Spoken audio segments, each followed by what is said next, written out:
নমস্কার বন্ধুরা, আমি শ্রাবণী। আজ তোমাদের সামনে নিয়ে এসেছি আমার প্রেগনেন্সি টাইমে করা একটা হাতের কাজ নিয়ে।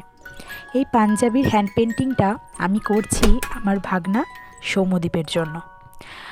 আমার কয়েকটা ব্লাউজে কাজের ডিজাইন দেখে সে আমাকে একদিন বলে, শ্রাবণী, আমাকে পাঞ্জাবিটা করে দিবি?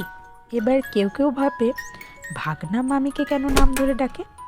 আসলে ওর বয়স 11 হলেও প্রথম দিন থেকে ওর আর আমার সম্পর্কটা অনেকটা বন্ধুর মতো। তাই সম্পর্কের সম্বোধন আমরা কেউ কাউকে করি না, এটাই আমাদের ভালোবাসা। যাই হোক, প্রেগনেন্সির সময়টা যখন খুব বোরিং কাটছিল বাড়িতে, তখন মাথায় আসে এই কাজটা করার। ঠিক সে সময় বরকে বলে একটা হলুদ পাঞ্জাবি আর কিছু অ্যাক্রিলিক কালার আনায়। যদিও আমার আঁকার হাত খুব একটা ভালো না, তাও ভাগনার আবদার বলে কথা, লেগে পড়লাম সাহস করে। এই কাজটা দুদিনে শেষ করে তাকে এই পাঞ্জাবিটা গিফট করলাম। সে পেয়ে খুব খুশি, আর তাকে পরে লাগছিলেও খুব সুন্দর।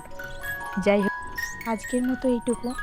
তোমাদের যদি আমার ভিডিও ভালো লাগে, সাবস্ক্রাইব করে এগিয়ে যেতে সাহায্য করো। আর হ্যাঁ, লাইক কমেন্ট করতে একদম ভুলো না যেন। টাটা।